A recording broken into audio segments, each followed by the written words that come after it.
De l'approche philosophique, nous concluons la matinée avec les neurosciences, avec le professeur Stéphanie Clark, qui est médecin de formation et donc professeur honoraire à la faculté de biologie et de médecine de l'Université de Lausanne et au service de neuropsychologie et de neuroréhabilitation du Centre hospitalier universitaire vaudois.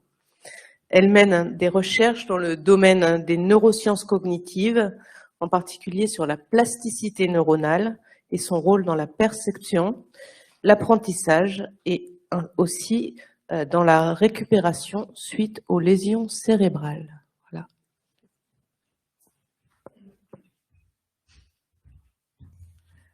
Tout d'abord, un grand merci pour l'invitation parce que je découvre tout un domaine de la philosophie et de la théologie que je côtoyais relativement peu ces dernières années. Alors, l'âme face aux neurosciences. C'est, comme déjà dit, un domaine beaucoup investi au cours de ces derniers 20 ans, d'autant plus que les fonctions cognitives telles que la perception, le mouvement, le langage, la mémoire, la pensée, les fonctions qu'on appelle exécutives, les émotions, le comportement, la personnalité, la conscience et même la spiritualité, donc ce qui est au cœur de notre humanité, ceci dépend du fonctionnement cérébral. Maintenant, la compréhension du fonctionnement cérébral a beaucoup évolué au cours des siècles. Et je vais commencer par un très bref aperçu historique avant de discuter plusieurs aspects de nos connaissances actuelles. Galien a énormément influencé la pensée médicale au cours des siècles. Mais sa compréhension du système nerveux était très rudimentaire.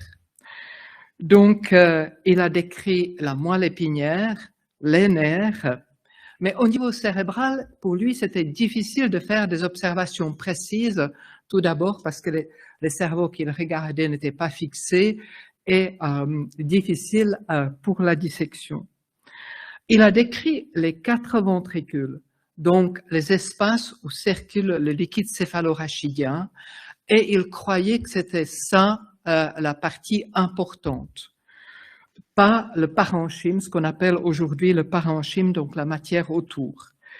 Et il disait que le pneuma psychique siégeait ou était dans ces ventricules. Alors, sautons plusieurs siècles et venons vers André Vézal. Donc, lui, il a disséqué des corps non fixés, mais avec une précision inouïe. Donc, son ouvrage, il est absolument spectaculaire, donc celui sur le corps humain. Il y décrit des nerfs et il fait la différence entre les ligaments, les tendons et les aponevroses, et il dit que c'est les nerfs qui transmettent les sensations et le mouvement. Il a décrit aussi le cerveau, et là, ça c'est de son ouvrage, la vue inférieure du cerveau, et il dit les nerfs ont leur origine dans le cerveau, et il le dessine, et pas dans le cœur. Et pour lui, le cerveau, et pas le cœur, est le centre de l'âme et des émotions. Donc, par son approche, il change un peu la description de cette relation. Alors, sautons 3 siècles et demi et on arrive à Jules Desrines, neurologue qui est très connu pour la description de nombreuses maladies neurologiques, de nombreux syndromes, et il décrit aussi les lésions qui sont à l'origine de ces problèmes neurologiques. Avec son épouse, Augustin Desrines-Klumke, ils ont un laboratoire dans lequel ils étudient la structure du cerveau humain histologiquement, donc du cerveau normal et dans les cas de maladie. Et donc, eux, ils étudient des cerveaux qui ont été fixés, donc passés dans un fixatif, avant d'être coupés dans des coupes fines histologiques, quelques dizaines ou centaines de microns, et qui ont été colorés. Et ici, c'est deux illustrations de leurs ouvrages. Un, c'est une coupe histologique par le cerveau humain, normal, donc très mince, avec une coloration des fibres, donc des prolongements qui sont entre les neurones. Donc c'est ce qu'ils observaient, ils regardaient exactement la direction de ces fibres et ils en déduisaient quelque chose sur l'organisation cérébrale. Donc par exemple, là il dit, dans le cortex cérébral, cette lisière grise, les triangles, ça c'est les neurones qui envoient leur prolongement, les axones, dans la matière blanche, et certains se terminent dans le thalamus. Donc, une première idée, enfin, il n'était pas le premier, mais un affinement de l'idée, comment marche le cerveau humain. Alors, nous allons plus loin, XXe siècle, et avec la venue de nouvelles colorations et l'étude du cerveau des espèces animales, on arrive à avoir des idées beaucoup plus précises. Ici, c'est les travaux de Raphaël Lorente-Deneau, qui a vraiment énormément influencé la neurobiologie de son temps. Par exemple, dans le cortex cérébral, donc cette petite lisière à la surface du cerveau, il a décrit des différents types de neurones. Et une quinzaine d'années plus tard, il a aussi entre deux décrit les contacts entre les neurones. Il a dit, c'est pas un continuum, mais un neurone fait un contact avec un autre dans les endroits qui s'appellent des synapses. Donc, en 1938, il décrit des circuits, comment ces neurones fonctionnent. Et ça, c'était intéressant parce qu'il a émis aussi l'idée qu'il puisse y avoir une activité réverbérante. Donc, ces circuits peuvent entretenir une activité continue. Donc, les travaux de Lorente-Deneau avaient une grande influence sur le concept du fonctionnement cérébral. Alors, passons à son contemporain, Donald Hebb. Donald Hebb était neuropsychologue canadien et son ouvrage The Organization of Behavior a vraiment énormément influencé notre compréhension de la neuropsychologie, des neurosciences cognitives, mais beaucoup plus au-delà, même ce que nous appelons aujourd'hui l'intelligence artificielle. Donc, il a décrit là-dedans une théorie de la perception, de l'attention et de l'apprentissage. Et les termes que nous utilisons encore aujourd'hui, c'est l'apprentissage hébien pour lesquels il a décrit les mécanismes. Donc, lorsqu'on a deux neurones qui sont connectés par une synapse, comme décrit par nous, si un est activé et transmet avec succès l'activation au deuxième, de sorte que les deux sont actifs en même temps, leur connexion va se renforcer. Ça, c'est une synapse hébienne, c'est l'apprentissage hébien.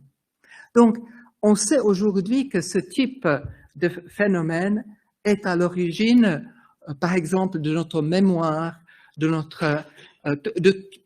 stocker l'expérience de notre vie dans nos cerveaux, quelque part.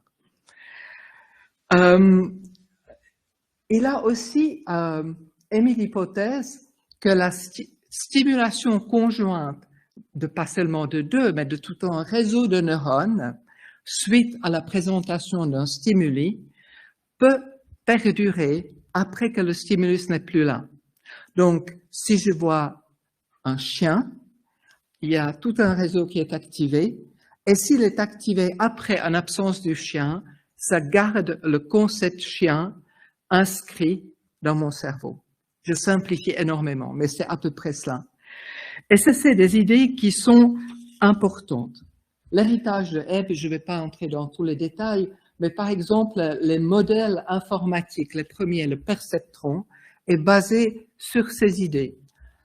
Et si on parle aujourd'hui de la plasticité synaptique, qui est très importante, ça revient à la synapse hébienne et les théories qu'il a émises.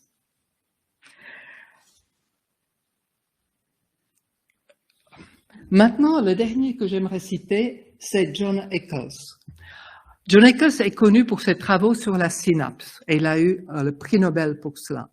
D'un côté, il a décrit il a mesuré et décrit les potentiels qui sont présents après une activation synaptique dans le deuxième neurone. De l'autre côté, il a dit la transmission dans une synapse n'est pas électrique, mais chimique.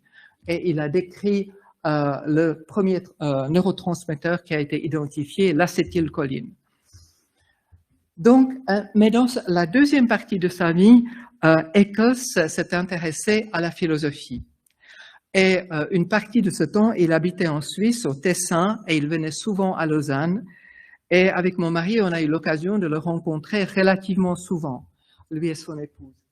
Et puis, c'est très intéressant comment il a conçu l'idée de la relation entre l'âme et le cerveau. Il partait d'une approche dualiste et exploitant tout ce qui était connu dans son temps, donc on parle quand même des années 70, 80 et 90,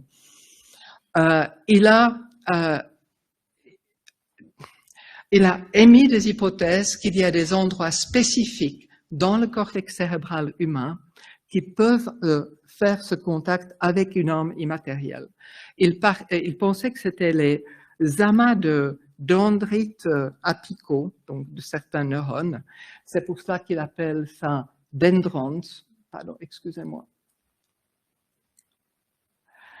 qui sont très petits et qui peuvent faire un à un des contacts ou représentent une activité psychique.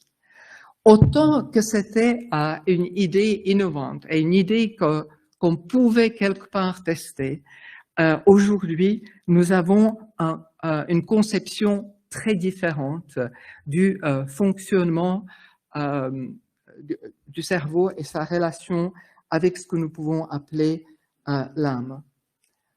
Alors, je vais vous le présenter, la situation actuelle, sur 4 points, et c'est beaucoup trop simplifié. Je vais commencer par l'information sensorielle, et je vais prendre comme exemple le cortex, l'audition. Le cortex auditif primaire, là où arrive l'information auditive tout d'abord au niveau du cortex cérébral, se situe ici dans la scissure de Sylvius, dans les 2 hémisphères. Si on déplie ce cortex et on regarde dedans, c'est quelques centimètres carrés. Mais ce qui est intéressant, que cette région qui reçoit l'information auditive ne reçoit pas la signification. Là, l'information auditive est décomposée et encodée en fréquences. Donc, ce qu'on a dans ce cortex, si on regarde qu'est-ce qui active les neurones par groupe, on a en fait une carte des différentes fréquences que nous pouvons entendre.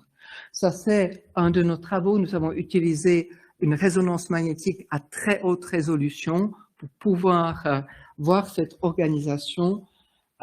Et les codes couleurs, ça représente les différentes fréquences.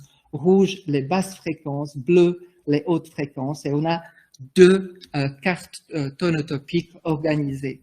Ça, c'est chez des différents individus, et là, ça c'est sur moyenne à travers les individus. C'est intéressant, donc, ce cortex, cette première arrivée, ne nous dit pas ce que nous entendons. Par ailleurs, on a des conditions cliniques où les patients ont le cortex auditif primaire intact, mais d'autres parties du cerveau autour sont détruites ou fortement endommagées, et eux, ils décrivent leur perception. Oui, j'entends, mais c'est comme du bruit qui n'a pas de sens. Donc,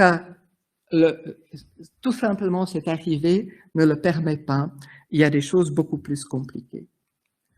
Alors, au-delà du cortex auditif primaire, on a un traitement de l'information qui est aussi très peu instinctif. Dans l'audition, comme dans la vision et comme dans d'autres systèmes, l'information que nous recevons est traitée selon deux voies. Ça, c'est de nouveau nos expériences où nous les avons visualisées chez des sujets. Ici, c'est un sujet expérimental, qui participait à l'expérience. Ce que nous montrons ici en rouge dans la partie, dans les deux hémisphères, hémisphère gauche, hémisphère droite, c'est des régions qui sont activées par l'aspect espace d'un stimulus, où quelque chose est. Par exemple, j'entends un chien, les parties en rouge vont encoder où est le chien, mais pas que c'est un chien. L'identification du stimulus, l'identité du stimulus est encodée dans d'autres régions. Donc, on a ce qu'on appelle en neurosciences un traitement en parallèle. L'information est traitée spécifiquement ici en fonction de où c'est et qu'est-ce que c'est. Et d'ailleurs, en anglais, on appelle cela les voies du what et du where. Et ça existe aussi en vision, etc. Donc, de nouveau, on a quelque chose qui n'est pas tout à fait intuitif, qui est complexe. Maintenant, mon troisième exemple du système auditif, c'est comment est-ce que nous devenons experts. Et je ne parle pas de la musique, je ne parle pas du langage, je vais parler d'un apprentissage que vraiment chacun de nous peut faire rapidement. Une de mes doctorantes, Rosanna De Meo, a étudié qu'est-ce qui se passe dans le cerveau lorsque nous apprenons à reconnaître des espèces d'oiseaux par leur chant. Donc, elle avait toute une batterie des différents types d'oiseaux qui ne sont pas très bien connus, des étudiants qui ont participé à cette expérience. Et pour cette expérience, elle a enregistré ce qu'on appelle des potentiels évoqués, donc 150 électrodes sur la tête, et ensuite, elle mesure des potentiels qui sont évoqués par le chant d'un oiseau. Alors, elle a fait ça avant et après une séance d'entraînement qui durait 1 heure, où elle avait des différents extraits de chants d'oiseaux associés à l'image, nom, un peu d'informations géographiques sur ces oiseaux. Dans ces échantillons qu'elle a utilisés avant et après, il y avait la moitié qui n'a pas été entraînée, l'autre qui a été entraînée, et en tout cas, c'était d'autres sons que ceux qui ont effectivement été utilisés pour l'entraînement. Donc, tout était contrôlé. Alors, qu'est-ce qui se passe? Et là, ça, c'est la reconstruction de l'activité cérébrale. C'est toute une analyse statistique à faire. Et en rouge, vous avez des régions, marqué des régions dans lesquelles l'encodage de ces chants d'oiseaux qui ont été reconnus après cet apprentissage change. Donc, on a un remodelage, et ce remodelage, par ailleurs, concerne les régions qui sont impliquées dans la reconnaissance et qui constituent, on sait que ça fait partie d'un grand système dans le cerveau que nous appelons système sémantique, qui nous permet de reconnaître des choses. C'est un système qui nous aide à reconnaître des choses par lui, mais aussi par la vision, etc. Donc, 1 heure d'entraînement et la configuration de notre cerveau change. Mais vous pouvez imaginer que toutes nos interactions, à tout ce que nous sommes exposés dans notre culture, peut aussi, s'inscrit aussi dans notre cerveau. Voilà, alors ça c'était un des exemples. Maintenant, les émotions. Alors, la perception des émotions, et on est toujours un peu au même endroit que ce qu'a dit William James il y a beaucoup plus de 100 ans. En fait, les émotions sont la perception d'une réaction corporelle provoquée par un stimulus.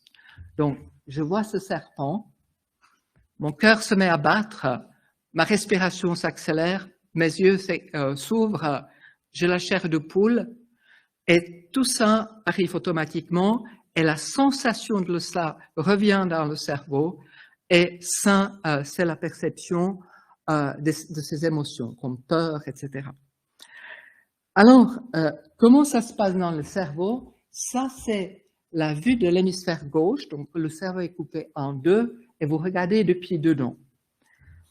Alors, l'information visuelle, l'image du serpent arrive, et elle arrive dans les centres visuels, mais aussi dans une structure qui s'appelle amygdale, qui est une région clé pour la reconnaissance des émotions.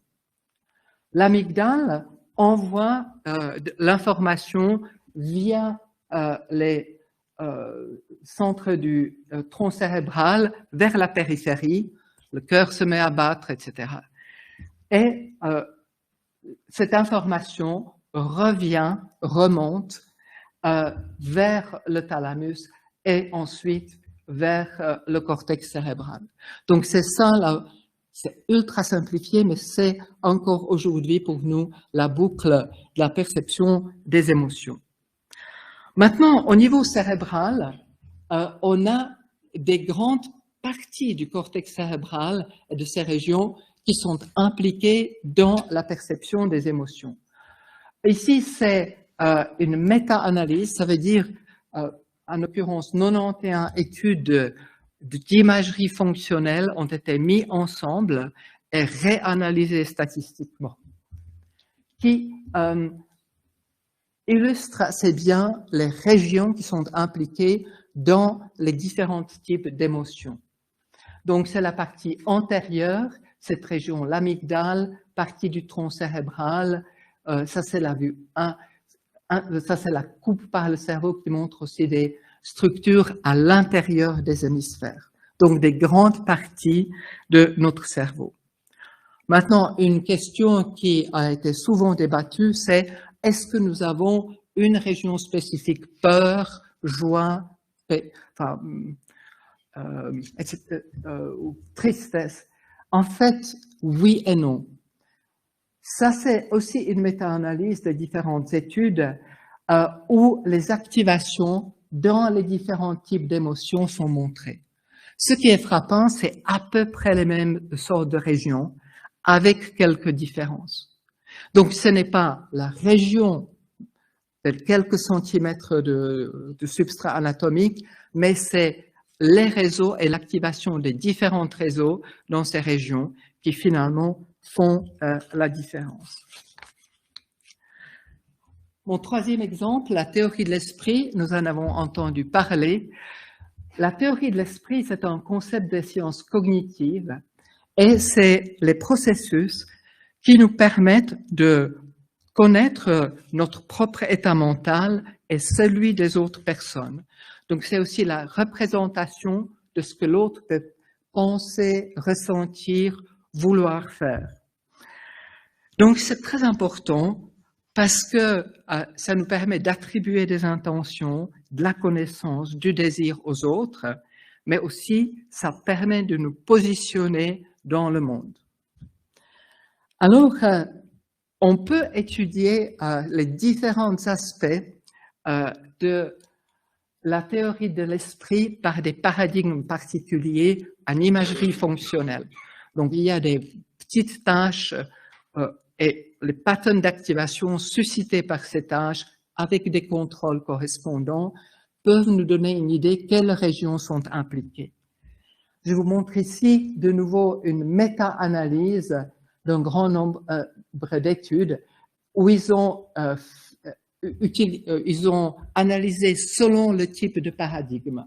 Ici, c'est la capacité d'apprécier l'état des connaissances des autres et il y a certaines régions qui ont tendance à être activées. De nouveau, la partie antérieure, cette partie de la convexité à l'intérieur des hémisphères, donc à la face interne des hémisphères. Là, c'est des paradigmes qui visent à juger, enfin, à tester l'appréciation des traits de personnalité des autres. Et on a des activations qui, pour certains aspects, se ressemblent, pas tout à fait. Alors, d'autres méta-analyses ont regardé ont mis ensemble tous les différents aspects de la théorie de l'esprit et ressortent avec ces quelques régions qui semblent être clés. Dans une deuxième partie, ils ont regardé quelles sont les régions qui sont impliquées dans tous les aspects de la théorie de l'esprit, et ça c'est en rouge, ou bien dans 2 ou 3, enfin, ils ont utilisé 6 niveaux, ça c'est plutôt les couleurs vertes. Donc, ces capacités dépendent du fonctionnement cérébral. C'est des régions assez complexes et ce n'est pas un seul endroit, mais toute une série. Alors, mon dernier exemple de ce qu'on appelle souvent le cerveau spirituel. Donc, l'imagerie fonctionnelle a été introduite dans les années 1990 et très rapidement, il y avait des études sur des effets de la méditation. Là, c'est l'image du journal Science qui était sur le bouddhisme et les neurosciences. Et à l'époque, c'était très intéressant parce que quand des collègues nous parlaient de leur expérience sur la méditation, ils le disaient avec une certaine fierté en disant bah, vous savez, beaucoup de gens disent que la méditation, c'est rien, que c'est l'imaginaire, mais ça a un fondement cérébral, donc c'est sérieux.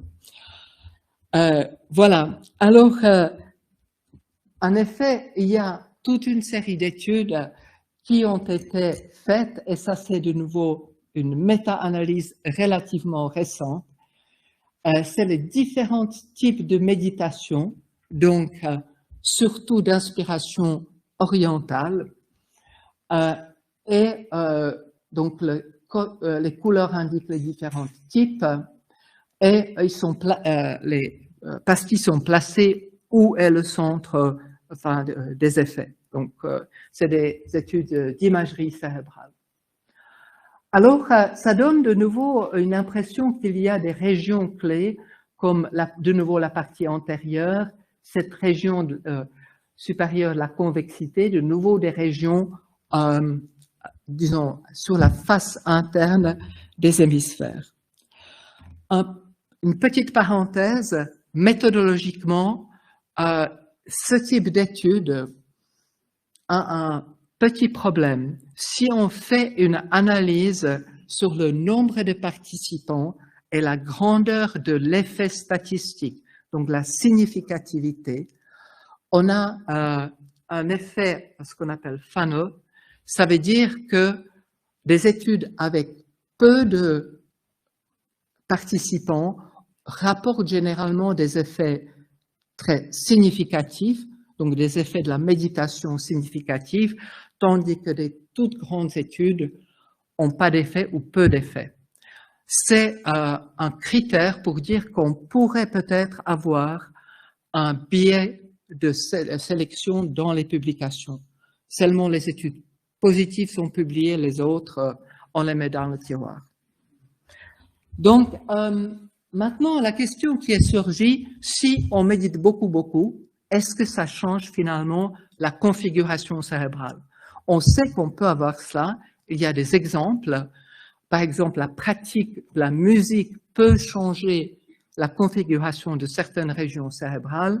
Là, est-ce que la méditation peut le faire? De nouveau, une méta-analyse.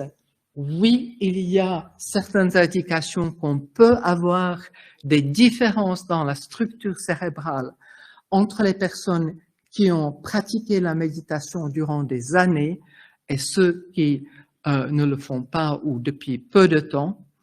Mais de nouveau, on a ce petit problème d'un potentiel biais de sélection dans les publications.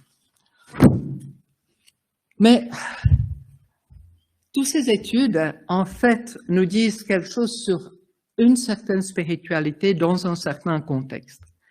Dans le contexte chrétien, en fait, c'est beaucoup plus complexe. Donc, la foi, dans le contexte chrétien, implique croire à un principe par une adhésion profonde, la connaissance des textes bibliques, la connaissance de la doctrine et des préceptes. On a des convictions profondes quant à l'objet de la foi. Ça va de pair avec une décision de suivre des préceptes et des pratiques. Il y a une vie de prière et de louange.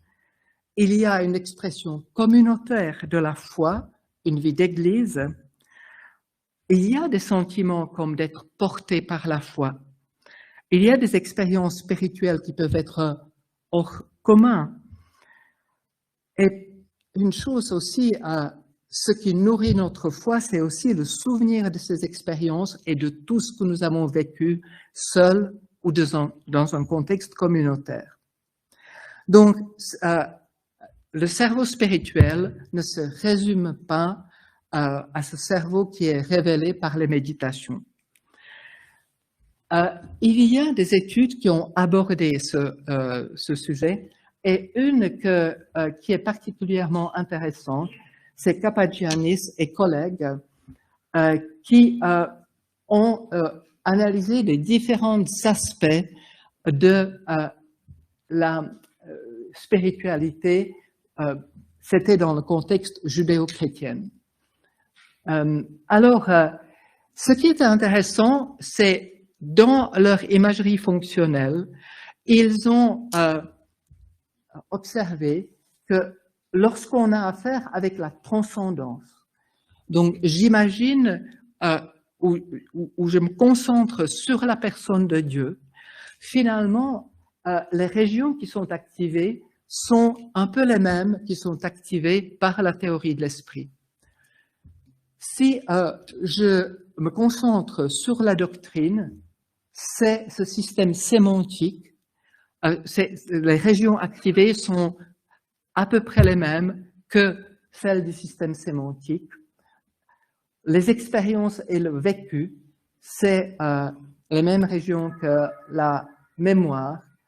Et les convictions à implication personnelle, c'est très proche des régions qui sont impliquées dans certains aspects des émotions.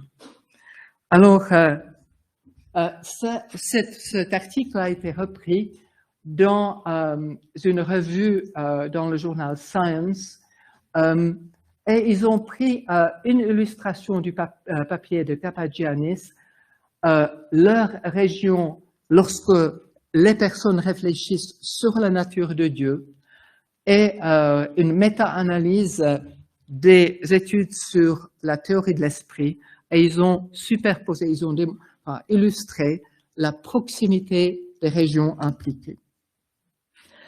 Alors, maintenant, on a une vue extrêmement complexe du fonctionnement cérébral aujourd'hui. Mais qu'est-ce que ça nous dit par rapport à notre liberté de décider, ou par rapport à notre liberté de croire ou pas? Alors, je vais simplifier, mais je propose une base de discussion. Nous avons vu les aires sensorielles, les primaires, la carte tonotopique. C'est réservé à une modalité organisée d'une façon fixe, et finalement, il y a peu de changements durant la vie dans ces cartes. On pourrait dire en anglais, c'est hardwired pour un certain processing d'une information sensorielle. On a eu cet exemple du traitement en parallèle. Je traite dans une voie ce que j'entends et dans une autre où est cette chose que j'entends. De nouveau, ces voies-là sont assez fixes et peu maniables. De nouveau, c'est une chose qui change peut, durant la vie, oui, on peut entraîner plus ou moins, mais on ne va pas changer leur configuration complètement. Par contre, après, on a les représentations sémantiques. Et c'est donc, les régions sont fixes. Donc, ce système sémantique, il y a un certain set de régions, mais à l'intérieur, durant toute notre vie, on peut avoir des nouvelles acquisitions qui sont encodées. Donc, le système sémantique n'est pas fixe pour le contenu dans la vie. Et puis, ensuite, on a la théorie de l'esprit et les émotions.